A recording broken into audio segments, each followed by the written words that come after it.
I mean, it's like the speeding laws.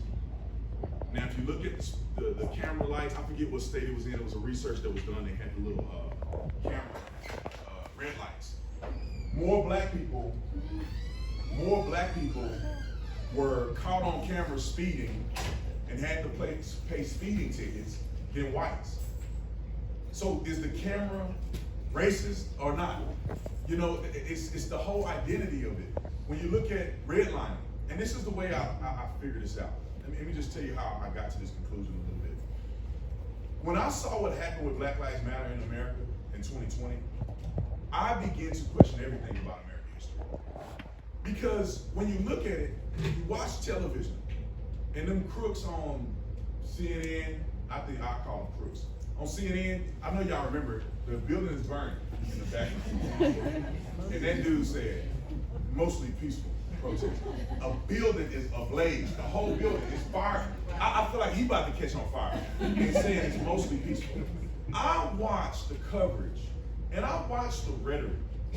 They made it out to be that Black Lives Matter movement was actually about the support and advancement of black people, and it wasn't. Looting, burning, killing, all of that was occurring, and it seemed like the nation and people in power turned a blind eye to it. And what was the result of Black Lives Matter? Now, in 20 years, they're going to put it in the history. They're going to go and rewrite history and say this was the greatest movement ever in history. It was for the advancement of black folks. It changed law enforcement forever. The truth is, it had nothing to do with black people. Come on now. George Floyd's family didn't get no money from Black Lives Matter. Michael Brown family didn't get no money from Breonna Taylor family didn't get no money. Eric Garner family didn't get no money. Philando Castile family didn't get no money. All of these incidents in which they raised money for, they raised billions of dollars when you look at all the affiliates and that are associated with the Black Lives Matter cause and fundraising. They raised like $80 billion. Black Lives Matter organization has $60 million in California that they raised that they don't even know where it's at. They've been banned from raising money in many states around the country already. Patrice Cullors, the head, one of the co-founders, ended up stepping down, found out that she bought multi-million-dollar estates around the country in nothing but white neighborhoods. Candace Owens went to one of these houses she bought. The security guard was white. You're like, girl, you can't even get a black man to do security for you? They haven't supported a single black life. They haven't promoted black lives to any extent that's profitable for this nation of black people. These people were crooks. They hoodwinked every single person in America. They took that money and they ran with it. They coerced organizations to wear the shirt. People made a bunch of money on it. All these businesses gave billions of dollars to Black Lives Matter. Where's the money at? Have it changed anything in the inner city communities? Has crime rates gone down? Not a single freaking thing. And I look at that and I say, look at how they're talking about Black Lives Matter. What else are they lying to us about? Go back in history. You know they talk about Juneteenth. That's all I do. Y'all can do the same thing I do. I will look it up. Let me look up some facts on Juneteenth because I can't believe nothing they say because they all lying and fraud. Do you know that in Galveston, Texas, when they say there was the last remnant of black slaves that were released in Galveston, Texas, that's a lie. It didn't occur that way. The Choctaw Indians still own black slaves all the way a year later. The Choctaw Indian release of their black slaves was the last remnant of black slaves being released. Now they don't tell you that natives own because they need the white man to be mad. I was at another speech. This video is kind of going viral on my Instagram. The first legal slave owner. Somebody criticized me in the comment section as if I didn't say legal slave owner. Now I don't know who was owning slaves illegally at the time. I don't know. But we got a record of the legal slave owner. The first legal slave owner in our history in this country was a black man named Anthony Johnson. He sued, I don't know if the people that were working for him were indentured servants initially. I believe that they were. But he went to court, sued, won custody of them for life. First legal slave owner in American history. They ain't gonna tell you that. Hundreds of black people own hundreds of slaves. Harriet Tubman was married. How many people knew Harriet Tubman was married? See, somebody came on my thing and they go, you act like you saying news. I didn't know it, and I took Africana studies in college. And most people don't know that. She was married, and her husband was a free black man. He was free, and they lived together. And when she went to start the Underground Railroad, her husband disagreed, and he said she should not do it. Now, of course, his reputation is now of a coward because of it, but those facts they don't tell you about. You know, and then you go through methodically and you look at other events in history. The first female millionaire out of any race was Sarah Bree Love, Madam C.J. Walker. First female millionaire, late 1800s, early 1900s. If you adjust for inflation, she'd be a billionaire today. How is that possible when supposedly today we don't have opportunities in the countries against us, when we had people, millionaires back then? And you know it wasn't all black people, so she had white people working for her as well. Successful. You know, Booker T. Washington. All of those great men that existed, lived, created universities, education, Wall Street in the 20s. Black Wall Street in Tulsa. Then it had in Harlem, Renaissance with black people being successful and great in the 20s and 30s. You go through the history. Black people are doing well. And you leave it up to the critical race theory, they will lead you to believe that black people never had opportunities in this country, and it's always been for the betterment of white people. Who do you think helped Harriet Tubman free the slaves? She went on some carpet, flying up, taking black people to Never Land. She was taking them to the north. There were good white people who never agreed with slavery, never owned a slave, never supported slavery, supported her freeing the black slaves. You look at this country, you would think that everybody in this country, every white man owned a slave in this country. I think that was the South. You know, the Union, like some people don't know history. I guess people on TV talk about the Civil War. The Union won, just so you know. They won. Never had slaves, never supported slavery, never wanted slavery. They won. The Confederacy lost. Yeah. The party of slavery, the Democrats. Let's keep it real for a minute. The Democrats were the party of slavery. Come on, man. Always been from the foundation of slavery. The Democrat Party was the party of slavery. The Republican Party was established to combat the Democrat Party pushing slavery. You look at the 13th, 14th, and 15th Amendment. 13th Amendment is the freedom of black people. 14th Amendment, I believe, is the citizenship and the right to vote is the 14th. No, 15th. 13th, 14th, 15th. Freedom, citizenship, right to vote. I think that's the way it is. Go look it up and fact check me. So, you look at the amendments that were passed, unanimously Republicans. Black people, when the Republican Party started, it was unanimously the black people who were in political positions were Republicans. And then they said it switched. When did it switch? When somebody say the party switched, you go, well, how did it switch? Yeah. They went to sleep and woke up a Democrat. Yeah. It didn't switch. Yeah. It was only actually one or two people that actually switched parties. The racist Dixiecrat, two of them became Republicans. And Dinesh D'Souza had a really good movie on that. So two of them became Republicans. The rest of them stayed racist Democrats in the South. They call them Dixiecrats. Democrats have always been racist. The Civil Rights Movement unanimously voted on to give black people equal rights were voted on by Republicans. The Democrats filibustered. The Democrats would not support it. The right for women to vote. Republicans unanimously. The Democrats were not. They lied to us, and they continue to lie. And critical race theory is an extension of that perpetual lie in the rewriting of history. And I try to look at it from both sides and say, okay, there's challengers to this reality. And they just don't have merit. You know, statistics can be put into place and manipulated to meet an agenda. If you look at the statistics for redlining, there's no real true equivalence that redlining was primarily racist. Because if you look at the lending between black banks and white banks denied black people just as much or more than white banks. So was black banks a part of the redlining in this country? You know, and then you have it in history where you see they say redlining, meaning that they refuse to give qualified black people loans, insurance, opportunities in the financial world. But then you go down to like 2006 or so, where they gave unqualified black people loans and everything, and they call it predatory lending. So they call it redlining when qualified black people they claim didn't get it, and then when unqualified black people got loans, they call it predatory lending. It's a never-ending cycle of making up excuses and lies in order to keep us against each other and hating each other. And I'll make this statement here. America is not a racist country. It's not even close. Maybe before they had racial components, Jim Crow South, the Democrats in the Jim Crow South, they had racial biases against black folks. But if you look at the history of black folks, they were doing fine. Yeah. They didn't have to, I would argue that black people did not have to integrate. They did not have to integrate at that time. You know, it was a guy came on, it was Uncle Tom too. I was featured in that movie. If you haven't seen it, you need to look at the movie. There was a guy that made mention that when Rosa Parks was boycotted on the buses, black people had their own buses. And so that's why, and people don't talk about this, a lot of people disagree with Martin Luther King. He wasn't as popular as he is today back then. A lot of people disagree with him. And some remnants of Martin Luther King's display of protest is similar to what they do today with Black Lives Matter. They would bus people in. They would stage protests.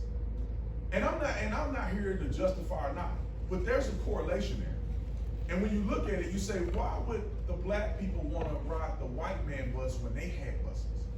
Why would you want to be integrated in the white schools when black people had their own schools and they can teach their own children what they wanted to know about history? Because when they integrated, the black teachers didn't get the job. The kids went to the school, but the black teachers didn't. And now the argument is that, oh, they don't teach real history. Well, why did we do that at a time when we should have been establishing ourselves? Same thing with other communities. Asian people got a whole community. They got a whole newspaper where they send.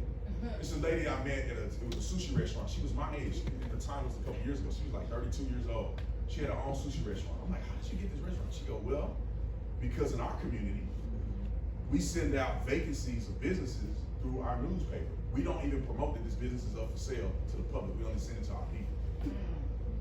Look at Jewish people. Nothing against them, more power to you. Jewish people do the same thing. I don't want to get in trouble, but you can look at some organizations that are owned by Jewish people and they hire other people who are Jewish. Why not? It's like being a Christian. You're not gonna hire other Christians that share your same faith and values. But it seems like other groups come together, they partner, they build as a group, as a family, as a religion, as a faith. But it seems like black people don't do that. And instead, point the finger at the white man. There was a statistic that was mentioned by Colonel Allen West. How many of you guys know Colonel Allen West? I wish he would run for president. I wish he would run for president. So I freaking love him. The only other person, his name escaped me. He actually passed away. I saw him. Herman Cain. I saw him like 3 days before he died. We were at an event together and we were riding in the car. He was sitting in the back seat, and I'll never forget all those young dudes running our mouths. We're like, Herman, you ain't saying nothing. Like, I like to listen. I like to listen. I'm not too proud to listen and learn. And I'm like, you the smartest dude in this car, and you listening to. But anyway, Herman Cain, I wish he would run for president. I would vote for him. I'm starting to forget his name now. The guy just said Colonel Allen West. Colonel Allen West had a stat that he threw out there that said black people kill more black people in a 6-month period than the entire legacy of lynching in the United States of America. 68 years of lynching, 3,200 people recorded were lynched in America, black people. And it was 2,200 white people, so it ain't like only black people getting lynched. But they were majority of the lynching. And you look at the numbers, recorded history, there may be people that weren't recorded that were lynched, right? Maybe more white people, I don't know. But the history that we have in a 6-month period in America, there's more black people killing other black people in 6 months than 68 years of lynching in our country. And nobody talks about it. Critical race theory doesn't address, in my opinion, the problems in the inner city that can be addressed. And I'm gonna say we, speaking on behalf of black people, I'm gonna say we. Although my belief is that we all want it. But to categorize it so it makes sense in the speech, I'm gonna say we. It's no reason that we should be pointing the finger at white folks. Right. Because when I looked at the statistics in Chicago over Easter weekend, I don't know, 20, 30 people shot. I remember when I was a cop, it was one newspaper article came out, it was over like 4th of July weekend, like 82 shot, 14 homicides in Chicago. One city. And you gotta think, it ain't all over Chicago, it's in the South Side. Mostly in the South Side, mostly where Orlando live. I went on Chicago's website and literally brought tears to my eyes. I went through all the murders because on their website you can go look at every homicide, everybody that was killed. You can look at it. They have their name, they have the circumstance in which they were killed, the race, and all that stuff on it. I was going through and it was like 16, 18, 20, 25, 21, 20, 16, 14, 21, 35, 36, 33, all black. I went through 50 people and not one was a different race than black.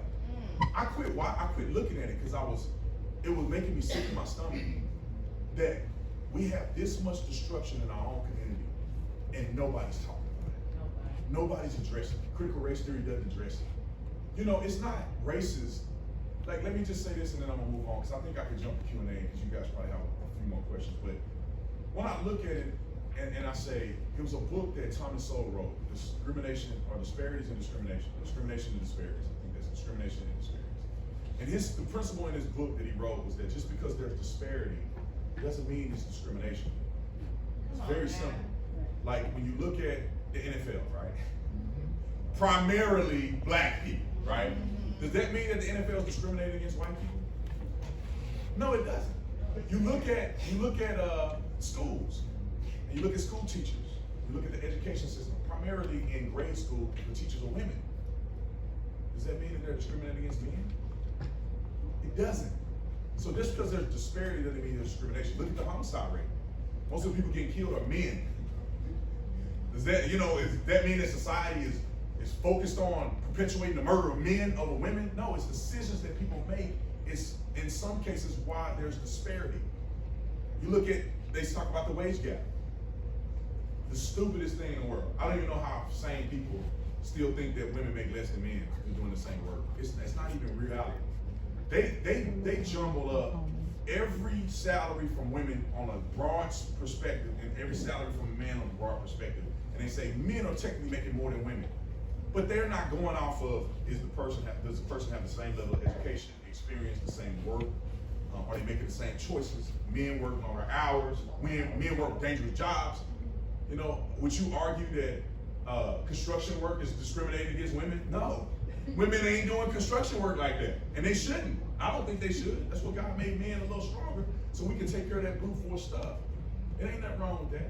So anyway, I think I touched on that. How much time do I have? Because I got a 3-hour radio show. I can talk about it. Okay.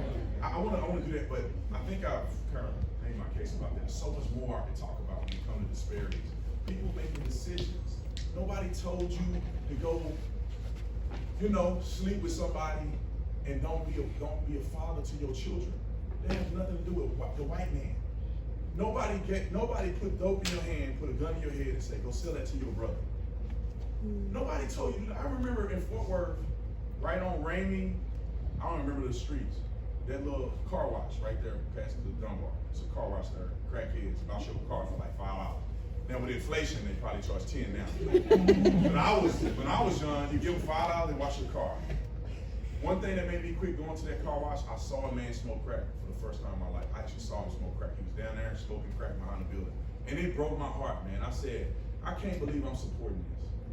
I'm supporting my own people's demise, turning my own people into zombies. Nobody put a gun in your head and say, sell dope to your brother and sister. Nobody put a gun in your head and say, mob on so-and-so, pull a gun on them, shoot homeboy in the street, do a drive-by shooting. That ain't the white man. Taking care of your responsibilities have nothing to do with white people or black people. It has everything to do with yourself. It's called the internal locus of control, not external. You have to focus on the person in the mirror. That's what's going to make a difference in your life. And let me just make this statement because I want to say this so bad. When I came here on my little thing, I was going to talk about this. This LGBTQ stuff is, well, let me just say it like this. I'm not talking about individuals who are gay and whatever. Do whatever you want to do. You live in America. I don't care. You ain't paying my bills. I don't give who you sleep at night. I'm a Christian. I got to watch what I say. I don't care who you sleep with at night. Ain't got nothing to do with me. How would I know? Right. But the LGBTQ, AARP, CRT, NAACP, NCAA sports, whatever you want to call it. The acronym is like 40 letters, like right at this point. I ain't gonna lie. That's why they say LGBTQ plus or A plus. It's just more and more mental illness getting on top of the other. But let me say the agenda is what I'm concerned with. There's individuals who may have the proclivity to want to be in the same sex relationship, and they just want to be left alone. They ain't got somebody want to be trans. They may dress up like a woman, and they want to be a woman. They want to just be left alone. They just want to be in their own house doing their thing. But the agenda is something different. They don't want to be left alone in the agenda. They want your kids to be trans. In Florida, you gotta watch these politicians. In Florida, people are mad at DeSantis and the Floridian government because they're banning these books out of schools. They did a research, 20% of the school districts that gave in their statistical data, there was 175 books that were removed from schools all around those 20, only 20% of the districts reported so far. 175 books. 155 of those books were deemed pornography. That's why they're removing the books out of the schools. It's not because they're trying not to teach education and not push CRT. They're literally pushing pedophilia. In Florida, Ron DeSantis had a little podium thing where he's reading the content from these books, and they had to turn the TV feed off because it was too graphic for television. But they have it in schools for your kids to consume. I remember it. I'm telling you guys, it's a slippery slope to pedophilia. That's where it's going. They start with, let me live and let live. Okay, we're gonna let you live. Okay, now let us recognize this is marriage. Okay, all right, okay, y'all wanna get married. Oh no, now the preachers have to now condone what we doing. Oh, now you need to support what we doing, or you a bigot, or you're anti-gay. And then they go from there to now it's trans. Then they go, well, I was born this way. Were you born this way? Oh, okay. And now the trans person is born this way. And then a pedophile is born this way. How much you want to bet? Then they're going to decriminalize it because you can't control how you were born. They're leading it to that point. Why are they putting drag queen story hour in the school with kids? Drag queen, I've never been to one. My wife said she went to one when she was back in her college days. I still have to pray for her. I was perfect. I ain't never did nothing to her. It was all her. No, but she told me she went, it's an adult performance type of thing. These delusional men, I call them delusional, but hey, you live in America, you can be delusional, it's not illegal. These delusional men are dressing like women in a provocative way, impersonating women in a sexual way in many cases, and then parade around and sing and do all this other stuff. Why? What does that have to do with the school? I think it's interesting that you would never see a stripper do story hour in the school. Go to the local strip club, let a girl from the strip club go in there and do story hour. OnlyFans model do a story hour. People be outraged. Well, why is it okay that a man provocatively dressed like a woman with his Johnson hanging out? See, man, I seen it. Dude did his legs like this in a thong. I don't know, y'all seen the video I posted. I made a video about it. With a thong and his stuff is out. It's not exposed, but you get what I'm saying. He got a thong on, but that don't match. He's doing that in front of these kids. Little kids, young people. Why are they doing this? Ask yourself the question. Why are they pushing this? Everybody trans now. Mr. Beast co-host. Mr. Beast channel has 145 million subscribers. Each video he put out is over 100 million views. His co-host, his ride or die, his dog is trans now. And you know where he came out at? Nickelodeon Awards. The Nickelodeon Awards for kids. Now you go, some of these cartoons got trans characters and non-binary. And Disney, in schools also now, they trying to, and see, y'all got cameras on? I'm gonna cut this part out. I'm going to jail if somebody try to transition my son. And then come to me like, oh, you wouldn't. I'm going to jail for trespassing. Nothing bigger than trespassing. So, but you know, they now transition your kids at school and they don't even tell the parents. They don't feel like the parents have a right to make a decision for their own children. If we, listen, America, if we don't see where this is going, we're going to go down a path of destruction this country will never recover from. I had never, when I was in school, there were no trans people. I never even heard of that. 05, Fort Worth. There was a gay dude in there, like 2 gay dudes, and they were flamboyant. I mean, they call them flaming, but they were flamboyant like a mother. There was only 2 of them. And they was only cool because they could fight. So, they'll throw down, so they got to pay. They good. You know, but it was no transgenders and all this other stuff in school like that. So how did they ramp up all of a sudden? How is Gen Z identify as trans way more than any other generation? It's crazy to me how these things are happening. So we need to be mindful of the strategic move of the left and Marxism, the Democrat Party, in my opinion, the left. It's not representation of Turning Point USA's thoughts, it's me, that's my thoughts. They're a 501c3 organization and they don't promote political parties. It's just me having an opinion, okay? So we have to be mindful of it. They're pushing racism for a reason. They're pushing division for a reason. Everything is about race for a reason. Everything is manipulating your children for a reason. They have to get to the next generation. And once they poison the next generation, then they got them. And then they can manipulate them at a higher rate than they can do now. They break down the fabric of society. They tell you that you are homophobic, transphobic because you have an opinion. And that's not right. We gotta stand up and fight against this stuff. You don't have to be mean to nobody. You gotta hate nobody. I don't hate nobody. I ain't got time. I'm too busy to hate people. That's a waste of my energy. I'm too busy trying to make stuff happen. But at the same time, I gotta speak up for what's right. And how many of you guys are here Christians? We Christians for sure, we have to do a better job. Yes. It's saying something. You know, and quit being soft. I mean, not y'all perfect. I'm talking about somebody that less y'all. You know, Michael Todd, Pastor Michael Todd. You guys know who that is? Raise your hand if you know who Michael Todd is, okay? That's neither. I saw him get on that stage and he said, he was doing this whole thing with his freaking hair hanging like this, looking like he's soft. But anyway, he on the thing and he come out there and he go, I wish God would have made it more simpler. A, B, C, or D. Like he's talking about gender and identity. Then he said, and they asked me, Pastor, what do you think about homosexuality? I don't know. What do you mean you don't know? You shouldn't be a pastor if you don't know. And to be honest, you don't have to know. You just read the Bible. But I don't know. This is what Jesus said. It's really that simple. But this is the wave of our church. This is the way we going. They are passive, weak. You don't have to be mean to people to tell them the truth. The truth will set you free. This guy online, he ain't got no followers. But I follow people. I watch people's stuff. I don't care how many followers they got. You tell them the truth, I'll share your stuff. I like it. This dude only got like 14 followers or whatever. But he said something that stuck with me. And I wrote a comment on this thing. He had made mention about the gospel. He likened it to alcohol. But you'll get what I'm saying when I explain it.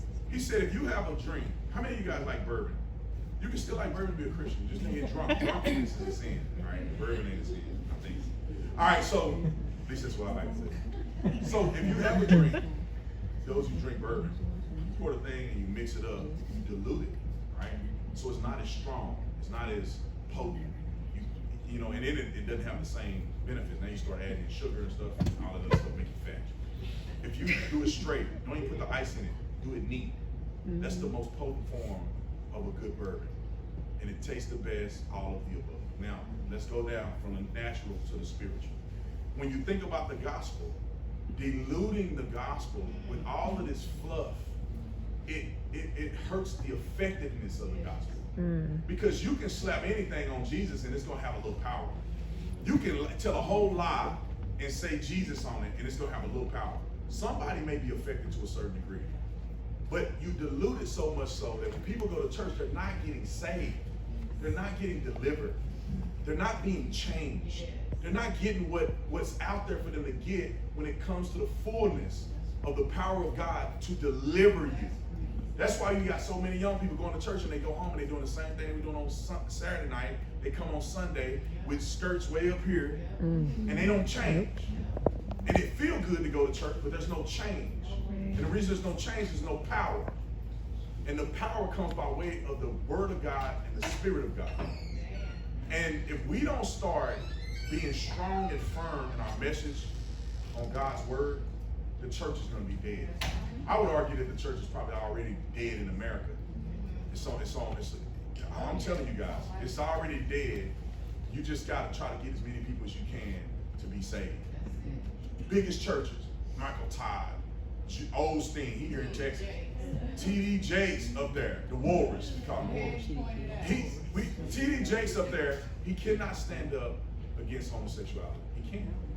Oh, well, I don't think about it. He got Louis on Gucci. He got Gucci flying private, but he can't say nothing about homosexuality. Joe Osteen, I don't know. I stay in my lane. Your lane is the Bible. He won't stand up against homosexuality. Your lane is Romans 1. Yeah, right. Amen. Somebody get the offering plate. Anyway, let me open it up for Q&A. I think I've said enough. I want to hear from